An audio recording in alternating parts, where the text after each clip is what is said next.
Well, thank you for joining us on this week's edition of the program. And this week we'll be talking something different, entertainment, and not just entertainment, football in particular. Football is one of the biggest global events in the world that is followed by people. Billions of people follow football. And so when you hear football, people will be interested. Uh, which club will we be talking about? That's what you need to find out in a moment. My name is Yakubu Tadi, and I have here in the studio the General Manager and Chief Executive Officer of PLATEAU United Football Club of Jos, in the person of HABILA MUTLA. Welcome, sir. Thank you. Thank you. Good morning, Yakubu Tadi. Yes, let me first of all say congratulations. Thank you.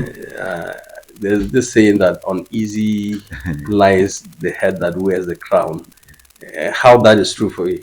Yeah, it's true because once you are wearing the crown, you know how sweet or difficult it may look, but you know it better. Is it heavy for you? Not really. It's a crown you have wear it, so you know it better. No, it's at different times. Uh, I've had the privilege of being there before, so yes. it was a different time, Yes. and this is a different time. Yeah. So, how different is this time from the past? Yes. Pressures differ with seasons. Yes, right now, the football globally has taken a different dimension. It is followed by everybody in this world. There is no continent or country you go that they are not promoting football. So it is not very, very easy for us, but I know that God is the one that will help us to see that it becomes easy. Because if you are doing it based on one, the interest must be there.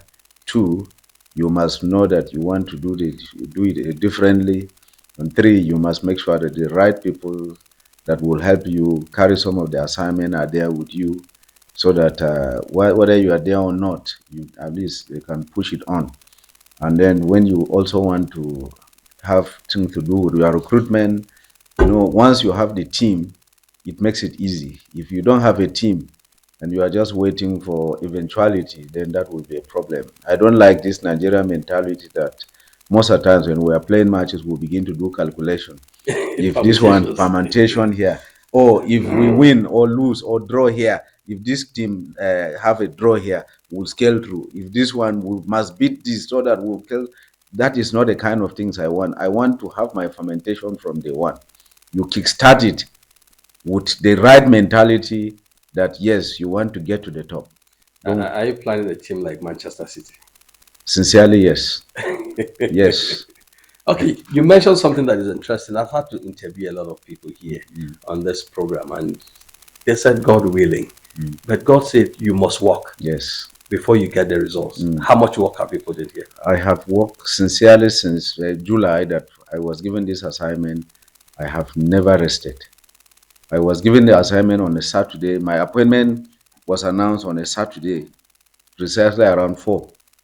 Immediately on Sunday, I entered into the office and I called the technical advisor. Where are you come? I want to interview you. We interviewed him on that Sunday. On Monday, we unveiled him. That is to tell you that I am not given any chance for anything. And we started work. Was it a preferred selection? Or because you didn't say technical advisor, you tried advisors. You interviewed one person. Was it a selected? Yes, I have followed him. I have followed him all the time that I was looking for this position. And immediately the opportunity comes, I know that yes, this is the person that I will actually wanted, because you don't need to bring so many people in the area of technical advisor, because you have already know what you want. What kind of a technical advisor are you looking at? So immediately the opportunity comes, I just call him right away, come. Since he was also out of contract, he was on his way to Rivers United. And I said, no, you have to come and serve your motherland first. So that was what really happened. And he's not the only one. I had to also look at the chief coach also. The chief coach is somebody I know that you know very well. I brought him, Patrick Mancha, being a very, very talented player during his days, very intelligent, even in the coaching course. I had to have a course of finding out among our indigenous coaches who is better.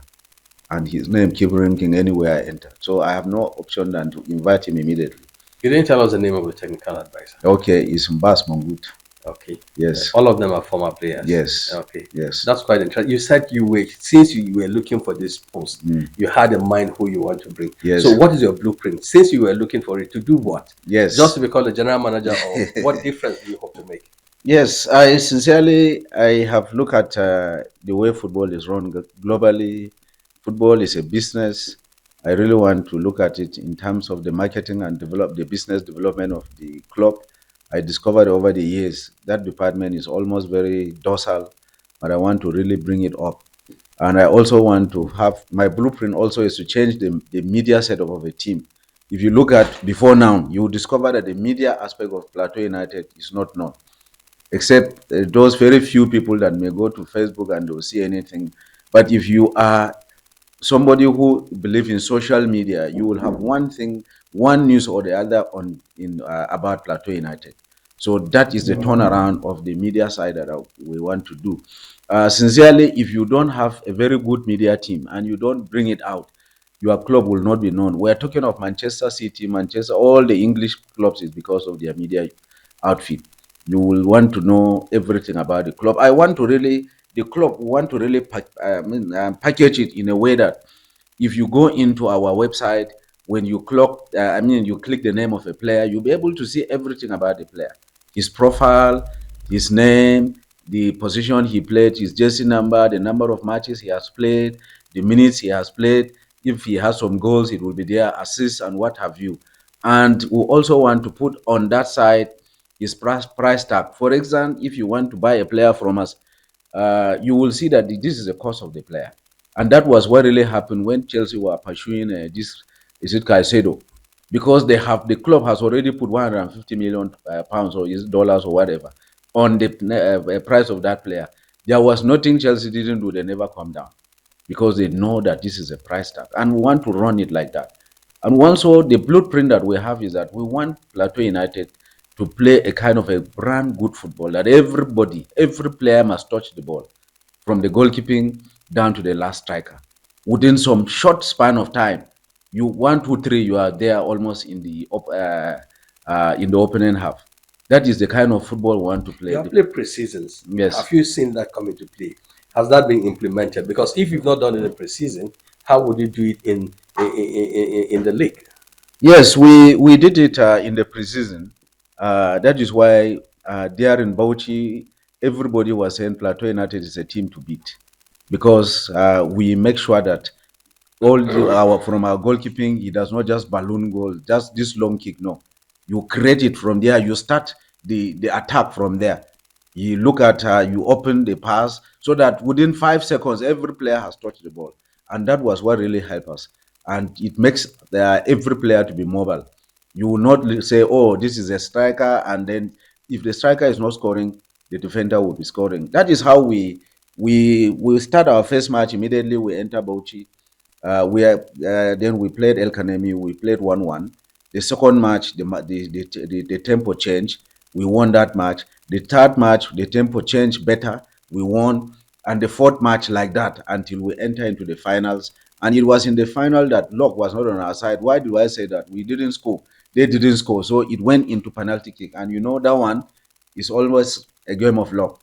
They won 4-3. They scored four of their penalty kick. We scored three. That's what really Perhaps happened. it means you didn't practice penalty kicks well, Yes, because it's part of the game. yes, we had no time to actually practice that, but now we have really make sure that that one was is practiced because we didn't have time for that. But don't forget, we were just 3 months or 3 weeks old when we came into office and we had to go for the preseason because NNF have said they will not change the resumption date or for the league like the previous years. They will fix the league, they will change. They will fix it, they will change. But this time around, no. They want it to go in line with what is obtainable in Europe. And that was why we had to go for that preseason. And that preseason had really helped us. In all the matches that we played, except the final, I think we won the man of the match in all the matches. Okay, Jim, when you came in, I heard you several media interviews say that you made a good team. Is that to say you didn't bring in new players, or a few players came in some departments? Yes, we have to reorganize the department. To be precise, we lost some players also. We lost about almost 8 or 10 thereabout. but we have to bring in those replacement, very quality boys. I want to say here that in the midfield we strengthen it, in the defense we strengthen it, even goalkeeping. We brought two good goalkeepers to strengthen the only one that we have because two left. So we brought two. Addition, then we brought some midfielders. Our attackers are already there. We didn't even buy an attacker because we had three or so of our boys had some injuries by their back. So, and I think we are really good to go. Well, looking at Plateau United over time, there's this complaint on the streets, and I'm sure you must have heard it. The bulk of players come from outside Jos or Plateau State, so to say. And Plateau State is an incubator of huge talents in football. You can name them, they are count, even the celebrated Odebami. Their roots are from Jos. But today, Plateau United is recruiting players from outside. Closing, is it that the system does not like local talent? In England, in Europe, there's a content for local players. That provision is made for all clubs, but it seems to be different here. It's minimal number of players in Plateau United from homegrown players. Thank you so much. My own philosophy is to also look inwards. I have brought a lot of Plateau indigenous or homegrown here in the team, even though some were already playing in other clubs. But I make sure that they are here. I am a promoter of the local content, because if you disregard your local content, time will come that you look for your own, you will not get.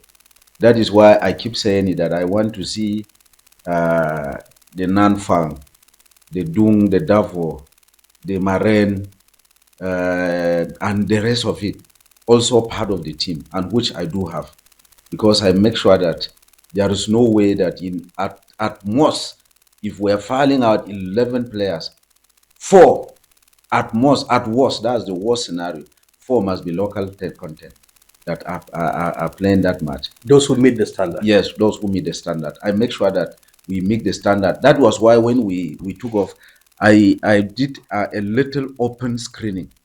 And in that little open screening, I got 3 local boys that have never played a league and are in the team right away.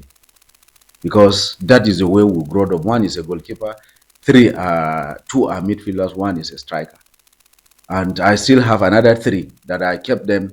I said, let me watch them with my youth team, so that before the mid-season, they will also come in. I really want them to have a serious competition, so that at the end of the day, we will now look at the local content, like you said, the Odebami, the Mangoots, the Mikel Obi, the Ogenye Nazi, and all those things. So for all these are homegrown talent here on the plateau. The Ahmed Musa and the rest of it. So that's a good development. You mentioned the youth team, and quite interesting. Yeah. I think the last of them who moved on to the main team was I can't remember. He became a second highest goal scorer at the time in Nigeria.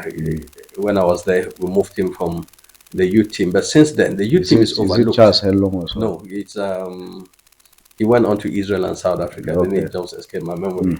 And he's back with Rivers United. Okay. Yes. I had seen over time that it used to be like, is it for poverty elevation, the youth team? Because I have seen people who would beards over age players there, put there instead of the young players who will also, it's called youth team. We expect that the age bracket for people to go there. But for people, maybe for political pressures, is that why they are taking such people? Those who have retired, like we're just to go and chop, like you say. How structurally are you bringing the youth team? Yes. The NFF has said under 15, 19, and the rest. How structurally are you working on that? Yes, sincerely, after the meeting here, I'm going to meet with the coaches of the youth team. We are not taking anything slightly with the youth team, because that is the bone of the club. Don't have a youth team, which means you are not ready for sustainability. For the club to continue in existence, we must promote the youth team. I said it, that anybody who will play from my youth team must be, I said, 18 years downward. If you are above that, then you have no business in the U team, because we are going to play under 17 league. It's going to be a league. The under 15 that the NFF are talking about, that is an agreement with La Liga. So that one is just going to be played maybe zonally, just within a short time, then the winners is emerge. But this U team, the under 17, is going to be a continuous matches, futures, like the way we're going to play the Premier League. That is a way to develop the league, like what is happening in Europe. So from my own under 17 that I want to bring, it is not somebody that who, because of political exigency, or this is from maybe a commissioner, then whether you are young or not, then they say, "Kai, let just put him there." Not at all.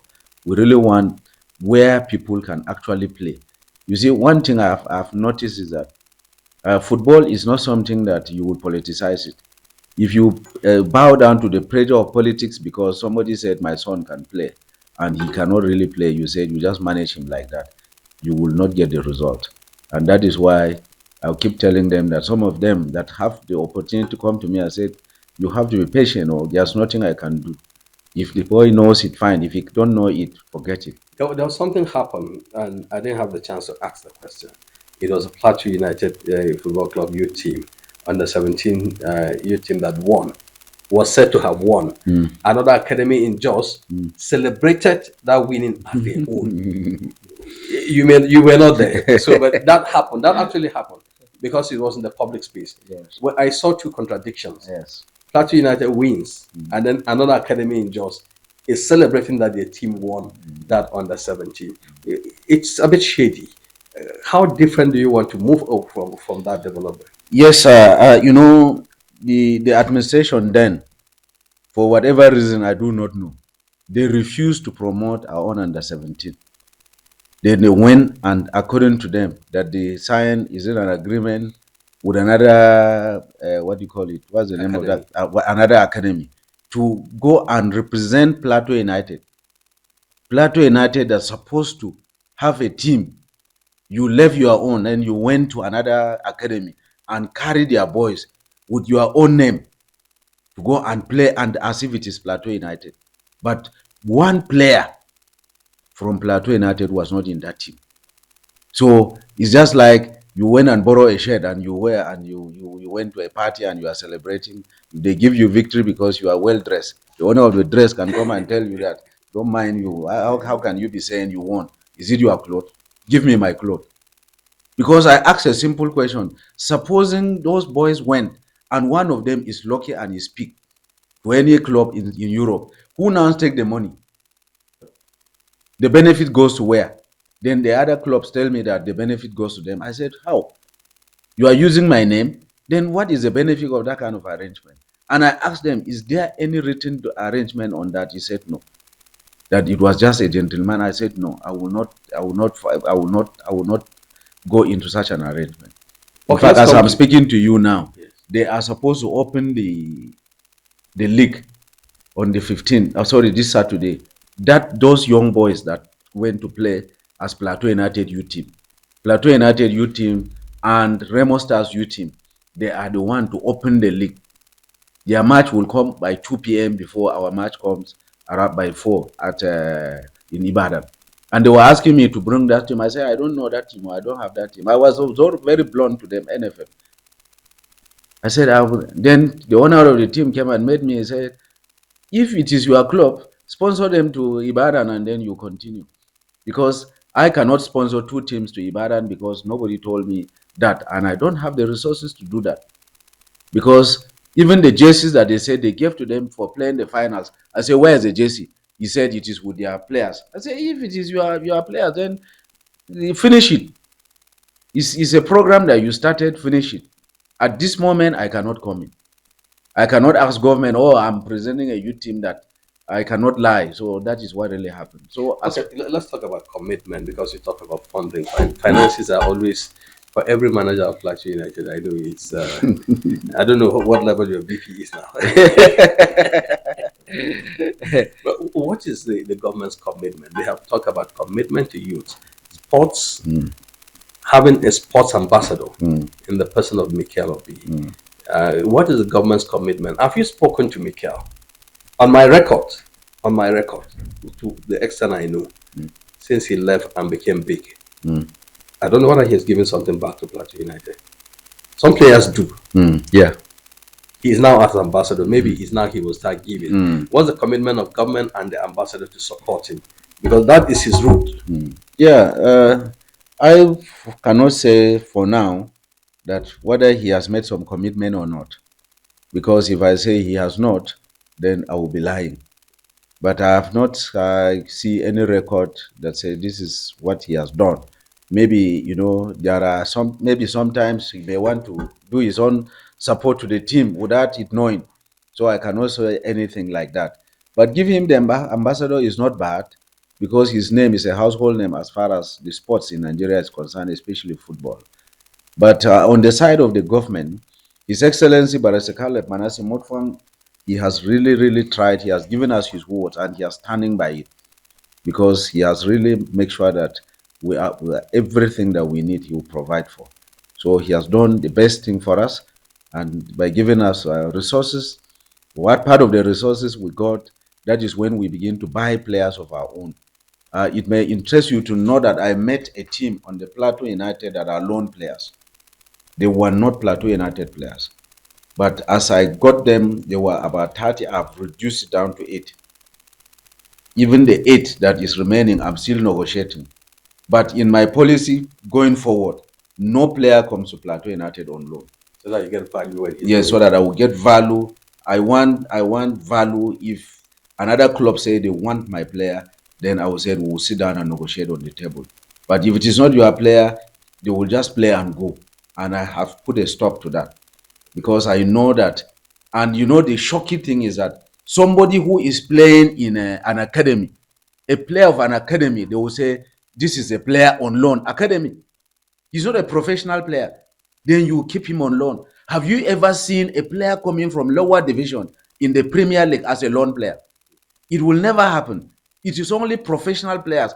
In fact, it will be better for me now to send my player to an academy who is playing maybe NNL on loan, for him to have a playing time. Not an NNL or a lower division will give me a player on loan. It is not professional. Even by FIFA rules, is wrong. Okay, let's come. The opener will be between Plateau United and 3SC. Yes. Upsuiting. Yes. It's a brand. Plateau United is a brand. Yes. You have tested Continental, both of you. Yes. How do you look at that match? And you're going to their den, Adamasingba. Yes. So, are you scared with the history? They have some of the best support, the strongest supporters belong to 3SCs. Yes. And you're going to their den. How do you see the prospects of Plateau United in that match? Sincerely, I'm not scared. I'm not scared because I know I have prepared for it. It will interest you to know that I have been praying that I want to start this match away. I want to open the league away. And my reason is simple. Let me test how the journey will look like. And if you check the record of Plateau United and 3AC, for the last 5 years, I think it's only once or so that we were beaten in that stadium. Yes, because we know the history of that stadium. We are never afraid and we are never scared. Because if it is football, they will see it. We will go out there and win that match. You will ask me, I will tell you that we'll come out victorious. I'll monitor the match. Just monitor it. You will see it. Your not media losing department is active, so yes. By the minute I'll be getting yes, information. I am not losing sleep. Thank God I have a media man that is up and doing, and it's your product. So you have no problem. We are not living because of this match. I've moved the boys into a camp since over the weekend. They are in a close camp now. Right now they are doing their practice in Ken Academy in Miango there at a very closed door. We are really, really working to see that we come out victorious. Government has given us his word. Even the governor wants to attend that match, God's willing. If he cannot, he's sending a delegation. And what else are we looking for? Okay, finally, sometimes when the Mighty Jets GM was inaugurated, you visited them. Yes. You know the rivalry between Jets and Plateau United. It's been a negative one. moving forward and looking at the football environment in Plateau State, we used to have jam-packed stadiums, local derbies, and relationship. Yes. And the bad thing was opposition teams come, each team aligns with them to defeat the home team. What does it mean for that gesture of going to Mighty Jets inauguration and all of these activities and things like that? Yes, I have said it here. I have said it in some of the media chat that I do have. I said, we cannot continue the rivalry. The rivalry is for what? Look at London, for example. How many clubs do they have? They have about 6 or 7 teams playing in the Premier League, which means in almost every street there is a club and a stadium, and they have their fans. And most of them goes in between themselves and win. You can see Arsenal enter into Fulham and win. Chelsea enter into Crystal Palace and win, like that. So our own will not be different. The problem that we have is orientation. I will be meeting with the FA today. We will speak on that. I'll be meeting with the people that I want to inaugurate as supporters club officials. We will speak on that. We also want to have a meeting with the ESCO of Plateau United and Mighty Jet, so that we will have a very good synergy. I am looking at the time that if Jet is not playing, I'll carry the general manager, let's go and watch Plateau United match. So that if they are also playing and we're free, we'll also go and watch, so that we'll advise one another. You see, before now, you hardly see a Mighty Jet player crossing back to Plateau United because of that kind of a rivalry. We want to put an end to that. If I see a good product in Plateau United, in Mighty Jet, that can be of a value to us, yes, we are better than them, we'll go for it. If somebody, I feel that he, instead of being rostered here, he needs match time, a match fitness to play more matches, we can recommend him back to Mighty Jet, so that he will be there. We can send him back to them on loan, but they cannot give us player on loan. Yes, we either buy or that's the end of it. But sincerely, we have said it, that fans, there's no point for us to quarrel. There's no point for us to fight. Now that we are playing in a different league, our prayer is that Mighty Jet should come and join us in Premier League. Okay. If we have 2, it will be better for us. Okay. Your final words. What should we expect during the season? Permutations? If this one loses, now you begin to calculate, or we expect that United had won the league a few times, yes, in the recent past. Yes. Do you see that as a big hurdle, big shoe to wear? And what do we expect at the end of the season, briefly, because we've run out of time? Sincerely, there is no shoe that is big as far as this Plateau United club is concerned. We are going to wear the shoes. I came in with a mandate.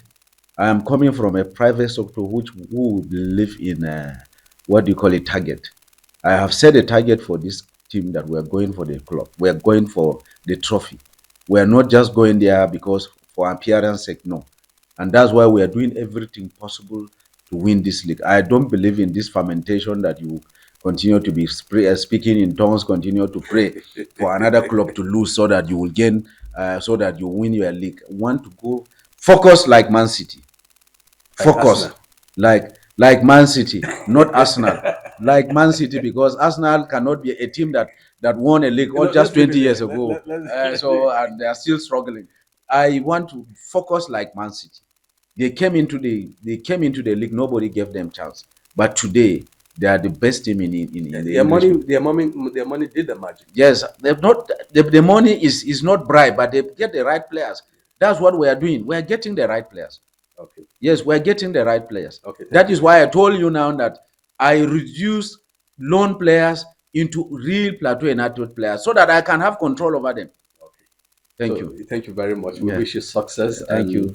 At the end of this, as the season goes on, we'll be bringing you also to give us feedback. Yes, what you have said. I will appreciate it. Okay. I will appreciate it. Okay. That's the much we can take on this exciting note and conversation with the general manager, Plateau United FC Jos, Mr. HABILA MUTLA.